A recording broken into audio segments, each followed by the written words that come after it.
L'idée, c'est qu'on parle là pendant un quart d'heure, 20 minutes de la confiance en soi. Le titre, c'était 3 moyens pour développer sa confiance en soi.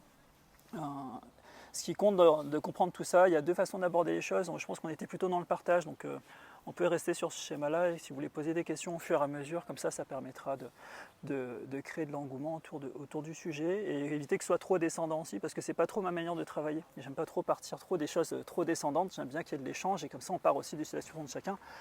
On est un groupe très intimiste, là, donc c'est bien, on peut bien en discuter. L'idée de la confiance en soi, c'est peut-être juste de cadrer un petit peu ce que c'est que la confiance en soi pour chacun. Chacun aura ses définitions. En fait, moi, je n'aime pas mettre trop de mots là-dessus, mais l'idée, c'est d'être suffisamment présent dans une situation, comme tu le disais tout à l'heure, pour pouvoir affirmer ce qu'on a besoin de dire, parce qu'on a des valeurs, parce qu'on a une vision, parce qu'on a quelque chose qui compte pour nous, avoir suffisamment de recul ou d'affirmation de soi pour pouvoir le dire. Et cette affirmation de soi, cette confiance en soi, cette estime de soi, chacun mettra le mot qui semble le plus important pour lui. Il va être important dans notre quotidien, parce que ça peut être un vrai levier pour avancer dans les projets. On est tous entrepreneurs ici, on a tous fait des choses qui étaient parfois un peu difficiles, mais on les a fait quand même. Et ce qui ressort la plupart du temps quand on a dépassé cet obstacle, c'est de dire putain, j'ai réussi quoi. Et cette petite phrase-là va avoir un fort impact sur l'estime qu'on a de nous. Et l'idée, c'est vraiment de travailler là-dessus, de se dire comment j'arrive à développer la confiance en soi et comment j'arrive à développer la confiance en moi dans le quotidien. Et pour faire ça, il faut juste identifier, c'est le premier pas, c'est de se dire quand est-ce que j'ai cette confiance en moi et quand est-ce que je ne l'ai pas. Et ça, le plus dur, c'est peut-être ça, dire que souvent on accompagne des personnes qui nous disent mais moi j'ai jamais eu confiance en moi, je ne sais pas. Donc j'aimerais bien savoir c'est quoi la confiance en moi. Ça c'est partiellement vrai, il y a forcément une étape dans votre vie où vous avez vécu c'est quoi la confiance en vous. Vous avez ressenti ça en vous, vous avez dit des choses, vous avez adopté des comportements et ça c'est ce qui va compter, ça va être votre référentiel. Et comme vous avez eu ce référentiel-là, vous savez que tant que je ne suis pas dans cette dimension-là, c'est toutes les fois où je n'ai pas eu confiance. Et quand vous n'êtes pas dans cette confiance-là, est-ce que ça vous est déjà arrivé de ne pas être dans une situation inconfortable? Tu dis oui. Comme quand par exemple, ou si tu peux donner un exemple, ou comment tu l'avais vécu toi? Tu n'es pas bien à l'intérieur. Ce que dit la collègue, et puis je reformule comme c'est moi qui ai le micro, c'était que quand elle vivait quelque chose qui était inconfortable, ça se passait en elle et qu'elle ne se sentait pas bien, qu'elle n'était pas OK avec ce qui se passait, c'est principalement ça. Il y aura ces trois phases-là. Il y aura des pensées qui vont arriver systématiquement quand on va arriver dans rencontrer une situation difficile, quelle que soit cette situation. Il y aura des pensées qui vont arriver. Ça va dépendre après de votre profil en psychopatho, de votre profil de personnalité. De se dire, soit vous allez actionner d'abord des pensées, dire tiens là c'est pas bon, j'ai pas été à la hauteur. Il y aura cette petite voix qu'on évoquait tout à l'heure en début de l'entretien, qui va arriver, qui va installer des choses en nous. Et ces petites voix vont se transformer après en comportement. Et ils vont se transformer après en sensations dans le corps. Là, c'est ce que tu évoquais, c'était pas du tout confortable, ça me rendait pas bien. Et après, il y aura des émotions qui vont suivre. Et cette boucle-là, quel que soit le sens dans lequel on va le prendre, c'est quelque chose qui va être présent, qui va limiter du coup votre impact à avancer. Donc le premier pas vraiment, c'est de se dire à chaque fois que je rencontre quelque chose, qu'est-ce qui se passe pour moi? Qu'est-ce qui fait qu'aujourd'hui, j'ai pas confiance en moi? Pourquoi je me dis ça aujourd'hui? Et qu'est-ce que je fais qui démontre que je n'ai pas cette confiance en moi? Quelle est la posture que j'adopte? Quels sont les comportements que j'adopte? Qu'est-ce que je ne fais pas justement par peur du regard de l'autre ou par peur de la conformité ou par peur d'autre chose, je ne sais pas. Mais si on est par peur d'eux, c'est qu'on vit une émotion et qui n'est pas confortable. Et plus je reste là-dedans, plus ça va être un frein pour moi. Donc l'idée c'est vraiment d'identifier ces situations et en fonction de cette situation, là ce qui pourrait faire un petit exercice pratique qui pourrait être intéressant, c'est de se dire à chaque fois que je vis cet événement, quelle est la situation, quel est le contexte, quel est l'environnement, quelles sont les personnes qui sont présentes, qu'est-ce que moi j'ai ressenti à ce moment-là, quels sont les différents leviers que j'ai ressentis, où est-ce que ça se situait dans mon corps, est-ce qu'il y avait une température particulière, est-ce qu'il y avait quelque chose qui vraiment se passait d'important dans mon corps. Une fois que ça, ce premier pas est passé, on peut passer après, quelles sont les pensées que j'ai eues. C'est ce qu'on disait juste avant. J'ai eu cette situation dans le contexte, j'ai vécu ça dans mon corps, qu'est-ce que je me suis dit à ce moment-là? Quelles sont les croyances limitantes qui sont apparues? Quelles sont mes pensées limitantes qui sont apparues? Qu'est-ce que je me suis dit à moi-même? Est-ce que j'étais dans l'injonction il faut que je réussisse, il faut que je fasse ça? Ou est-ce que c'était plutôt diminuant? Dit non, je ne serai pas capable, ce ne sera pas possible, etc. Ça, il faudra se lister aussi à un moment donné, je pense que ça peut être un vrai vecteur. Le deuxième point, c'est quand j'ai fait les pensées, j'ai fait la sensation, c'est quelle émotion j'ai ressentie. Et l'émotion, ça va être central parce que ça va être un vecteur à un moment donné d'énergie. Et si vous n'avez pas cette émotion-là, tout est fait pour vous faire en sorte que vous le vivez bien, parce qu'il y a une émotion qui est présente et cette émotion va déclencher de l'énergie. Et cette énergie va vous permettre de passer à un comportement. Donc listez les différents points, quels sont la situation, la sensation, les pensées, les comportements ou l'émotion qui est présente. Ça vous permettra d'avoir un référentiel. Et une fois que j'ai ce référentiel-là, maintenant le premier travail est fait et il faut se dire à quel niveau c'est vraiment inconfortable pour moi. Ça, c'est la partie identification. Le deuxième pas, c'est la partie après du renforcement. C'est que j'ai compris que là, dans cette phase-là, ce n'est pas OK. Donc on a pu cibler ce qui était inconfortable. Maintenant, il faut venir sur ce qui est confortable. Qu'est-ce que j'aimerais avoir à la place? On sait facilement dire que j'ai pas envie de ça, que j'ai envie d'avoir plus de clients, que j'ai pas envie d'avoir plus ça ou plus ça. Par contre, c'est plus difficile parfois de le transposer dans des dimensions positives. Et cette dimension positive-là, c'est de se dire quel est mon objectif? Je veux plus ressentir le truc un peu pourri que j'ai, mais qu'est-ce que je veux à la place? Formulons-le de manière plus positive, et ça donnera l'objectif. Et votre objectif, il ne faut pas qu'il soit à l'étoile filante. Moi, j'ai tendance à faire ça, c'est quand je commence à me dire, tiens, là, on lance un nouveau projet, il faut que je sois à 1500 mètres, il faut que je sois au-dessus de la montagne, que j'ai brandi 2 étendards, voire 3, que je suis arrivé en pleine forme, que je ne suis pas essoufflé. Dans la vraie vie, ça ne se passe pas comme ça. Et pour pouvoir atteindre ça, je suis obligé de segmenter. Mon objectif, il doit être spécifique, mesurable, atteignable, temporel. Si vous connaissez la méthode SMART, ça, je vous remettrai si vous voulez dans les notes, mais c'est quelque chose qui va être très important parce que déjà, ça permet de rationaliser. Ce qui rend quelque chose, ce qui permet qu'on n'ait pas confiance, c'est souvent qu'on est irrationnel. Si on met de la rationalité dans l'événement, c'est-à-dire qu'on n'agit pas sur les mêmes zones du cerveau. Si on est dans l'irrationnel, on est dans le cerveau limbique et donc du coup dans une charge émotionnelle, mémorielle. Si on met de la rationalité, on actionne plutôt néocortex, cortex préfrontal, qui fera que du coup on remet de la rationalité, on comprend, on conceptualise, on est capable de communiquer. Et pour pouvoir faire ça, il faut dresser un objectif clair et spécifique. Qu'est-ce que j'attends de cette situation? Et une fois que j'ai dressé ça, comment j'y serai? Si là vous vous mettez dans une situation où vous dites tiens là, je vais prendre la parole en public dans un jardin avec plein de voitures et puis plein de trucs appétissants devant moi et je ne dois pas grignoter, comment je serai moi en termes de confiance? Même si je suis un peu borne parce que je sors de l'hôpital et que tout va bien. Et ce serait quoi le levier de confiance? Je me vois plutôt assis, en tailleur, les mains plutôt sur les genoux, en train de vous parler. Je regarde bien à droite, je regarde bien à gauche, ce qui me permet de combler là. Ça, c'est comment moi je me visionne dans la confiance. Et si vous fixez ça, votre corps et votre tête a déjà un référentiel de se dire ok, là je suis là-dessus, c'est ce vers quoi je veux tendre. Et si je veux tendre vers ça, qu'est-ce que je dois ressentir à ce moment-là? Dans quel état d'esprit je serai? Quels sont les mots que je vais employer pour démontrer ça? Quelle est la posture que je vais employer? Est-ce que je vais être plutôt posé? Est-ce que je vais être plutôt avachi? Est-ce que je vais être plutôt vers l'autre? Est-ce que je vais plutôt être en retrait? Tout ça, il faudra le définir en amont. Et une fois que j'ai fait ça, il faudra identifier qu'est-ce que va me manquer pour atteindre ça.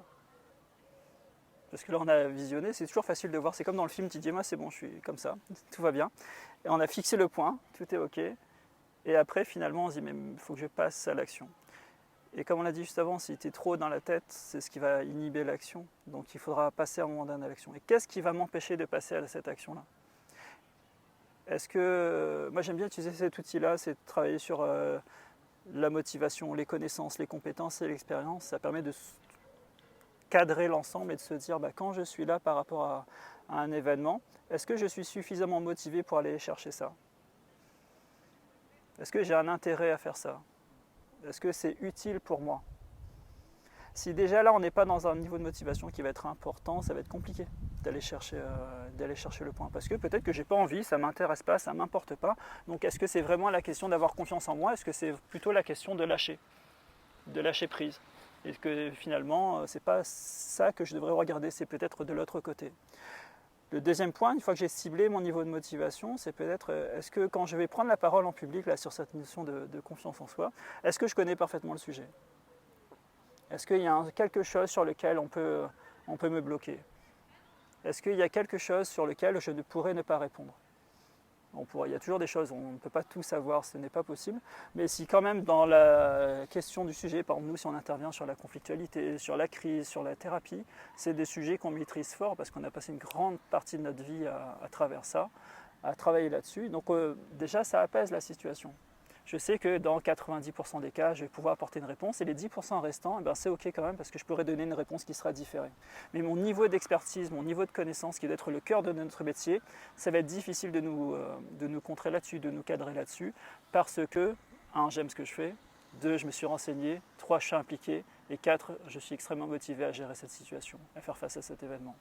Une fois que j'ai le niveau de connaissance, si vous avez des questions, allez-y parce que je suis parti.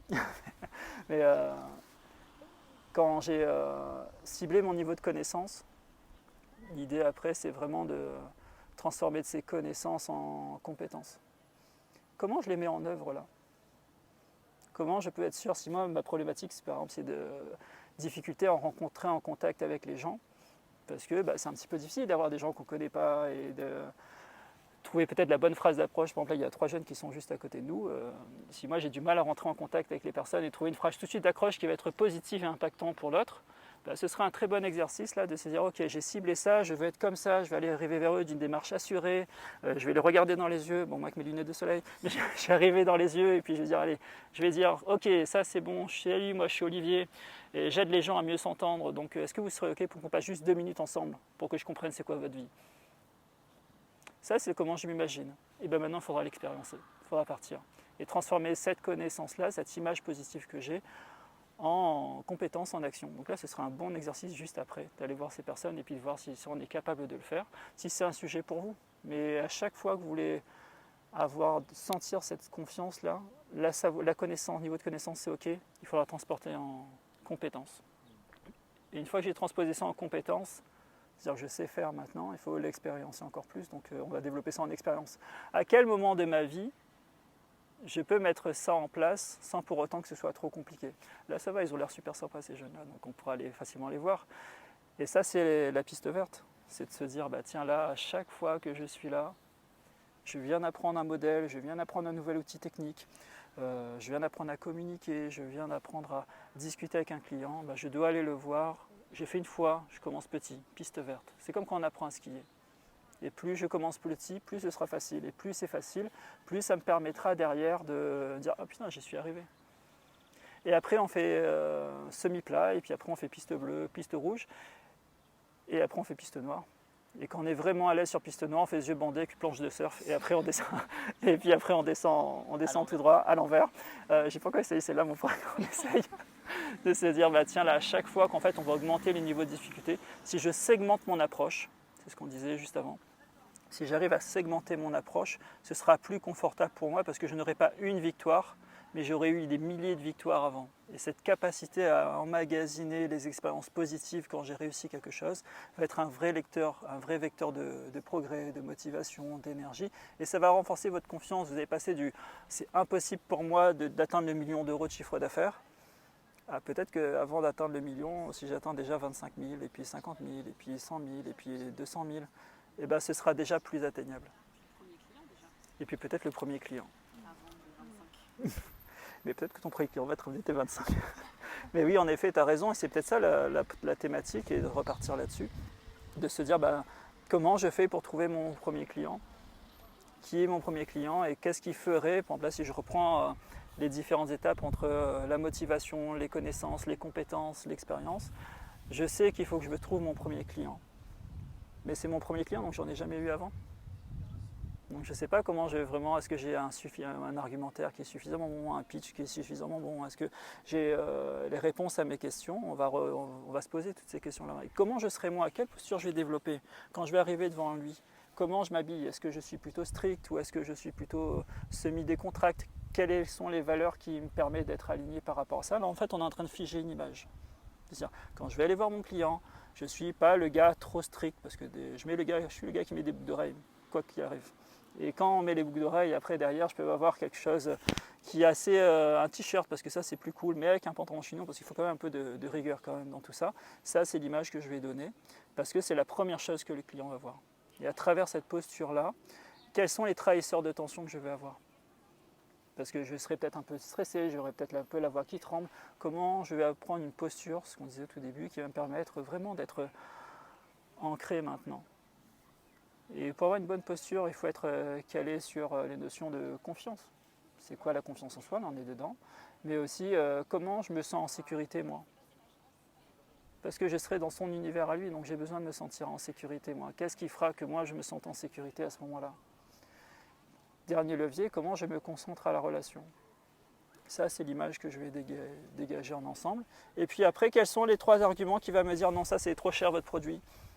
Ça, c'est pas pour moi. Pourquoi je prendrais vous plutôt que l'autre? Et là, on vient sur les connaissances. Qu'est-ce qui fait que mon produit est différenciant? Qu'est-ce qui fait que mon approche est différenciante? Qu'est-ce qui fait que moi, je suis différenciant par rapport aux autres?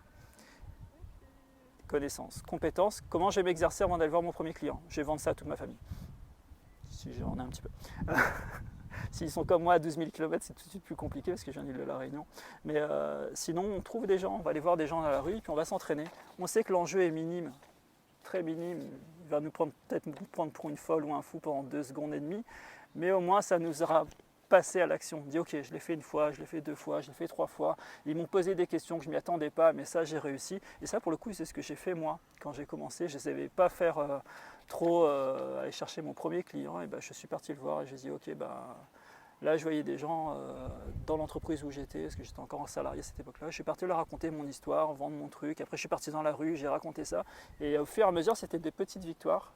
J'ai développé mes compétences et ça m'a créé de l'expérience. Et c'est des petites victoires au fur et à mesure qui ont fait qu'aujourd'hui, on développe un petit truc comme ça. Parce que quoi? Parce que ouais, quand je vous ai en cours, donc vous êtes tous les deux voilà, comme ça, et puis sérieux, et bon, on rigole bien, mais j'aurais jamais pensé que tu serais allé voir des gens dans la rue et pour avoir une expérience, pour tester. Et j'ai déjà entendu ça, il y a un monsieur en vente quand j'étais fleuriste, il me disait j'arrive dans une ville que je connais pas, et le but du jeu c'est d'avoir la personne qui me parle, d'entrer dans une conversation et que la personne me serre la main. Il dit ça, une fois que la personne m'a serré la main, j'ai gagné. Et c'était en belge. Et il allait partout, il disait faites cet exercice-là, c'est très très dur. Il me dit engagez une conversation avec quelqu'un, c'est très difficile d'aller vers les gens. Et je veux que la personne en partant me serre la main. J'aurais jamais pensé que tu aurais fait ça. C'est un bon levier quand on est plutôt timide à la base et que manque de confiance en soi, parce que bon là c'est peut-être pas le même Olivier qui était là aujourd'hui, on ferait thérapie des états du mois, c'est pas du tout la même personne qui était là, mais qui avait 20 kilos de moins, qui était un peu moins aguerri, qui avait pas les boucles d'oreilles, qui était plutôt strict, rigide. Et ben, peut-être que cet Olivier-là c'était un enjeu fondamental parce qu'il visait l'étoile déjà, il visait le contrat, le premier client à 1 million, et qu'il a compris que peut-être qu'il fallait avoir 10, 20, 100, 500, 1000 clients pour atteindre le million. Et pour pouvoir arriver à ça, il y a une chose qu'il faudra... On parlait de motivation tout à l'heure, mais c'est ça, c'est est-ce que je suis déterminé à atteindre mon objectif? Moi, je sais qu'il n'y a personne qui pourra m'arrêter. Donc quand je sais ça, je peux faire n'importe quoi, je peux aller voir n'importe qui, je peux faire, même si je suis ridicule, je sais qu'à la fin je vais gagner parce que j'aurai grandi. Mais j'accepte aussi que parfois je vais perdre. Et parce que c'est pas quand on réussit vraiment que ces vecteurs, ça enregistre plein de choses de positives chez vous. Mais si tu te trompes jamais, c'est que tu n'es jamais vraiment sorti de ta zone de confort. Et l'erreur, c'est quelque chose d'assez important parce que c'est là où on va capitaliser sur qu'est-ce qui ne fonctionne pas. On va se remettre en question Et là, c'est ça. Et toutes les petites voix qu'on va voir au fur et à mesure, on dit bah, tiens là, attends, j'aurais dû faire ça, j'aurais dû faire comme ça, j'aurais dû faire comme ça. Et ben, de fait, ton offre va progresser, de fait, ton approche va progresser, de fait, ton argumentaire va progresser. La formation qu'on propose aujourd'hui sur la conflictualité, sur l'accompagnement post-crise, qui sont de 2 gros pôles de formation, elle n'est pas la même qu'il y a 10 ans en arrière. Parce qu'on a eu des retours d'expérience, parce qu'il y a des personnes qui nous ont dit non là ton truc ça ne marche pas, on n'a pas réussi à le mettre en place, et ben on a amélioré, on a progressé, on a proposé quelque chose qui était plus convenable pour eux par rapport à leur secteur d'activité. Et c'est justement parce qu'on s'est trompé qu'on a progressé. Plus on progresse, plus on va se dire putain merde, finalement je suis venu de là, je ne savais pas parler à quelqu'un, et j'ai fini aujourd'hui avec des olives devant moi en train de discuter autour d'un parc sur la confiance en soi. Et ça, c'est quelque chose qui doit compter. Donc, fixer l'objectif, segmenter, capitaliser des erreurs, respirer. C'est le point important, de se dire comment j'arrive à mieux respirer dans une situation qui fait inconfortable. Parce que c'est ça qui va être ressenti finalement. C'est ma capacité à respirer dans une situation difficile, c'est ce qui va caractériser qu'un réussit et l'autre échoue. Donc respirer, il y a 2-3 exercices de respiration que vous pouvez assez facilement trouver. La plus connue, c'est la respiration 1 carré. Inspirez, si vraiment c'est inconfortable pour vous, vous avez peur d'aller voir ces personnes qui sont juste à côté de nous, et juste avant, on visualise, on a la vision, on a les odeurs, on a le son, on a le bruit, on a tout ce qui va se passer. Si on est axé, branché, programmation neurolinguistique, c'est le modèle VACOG. C'est-à-dire quand j'ai fait ça, hop, après je respire. J'inspire, je bloque, j'expire, je bloque. J'inspire. Je fais ça 2-3 fois. Ça vous évitera de faire d'être hyperventilé et donc du coup pas très productif parce que la voix c'est un instrument à vent, donc on a besoin d'air. Et de se dire tiens là j'ai régulé mon flux cardiaque, j'ai régulé la charge émotionnelle que j'avais et je peux partir.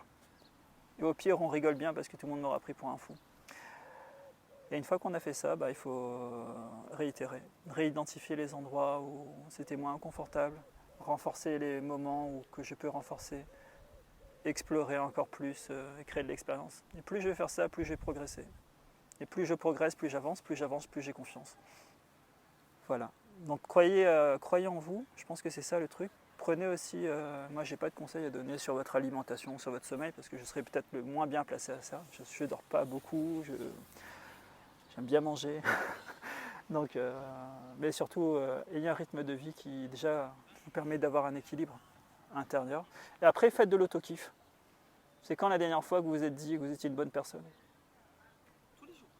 Et bien ça, c'est bien. Ça, c'est super parce que c'est pas juste. Si vous avez du mal à vous dire, tiens, je suis une bonne personne, dites, je suis une bonne personne parce que faites votre auto-kiff. Et devant le miroir, on dit aujourd'hui je suis une bonne personne parce que tu vois, j'ai battu ma peur d'aller voir des gens, parce que j'ai trouvé mon client, mon premier client. Si vous faut un élément causal, mettez l'élément causal. Juste parce que j'étais un bon père de famille, une bonne mère de famille, parce que je pense à la sécurité de mes proches au cas où il y a un souci, parce que je pense... mais dites-le, parce que ça va compter. Et si vous ne le dites pas pour vous, qui c'est qui va vous le dire? L'estime, ça commence déjà par soi. Donc prenez du plaisir dans ce que vous faites, croyez en vous. Et merci en tout cas pour tout ça.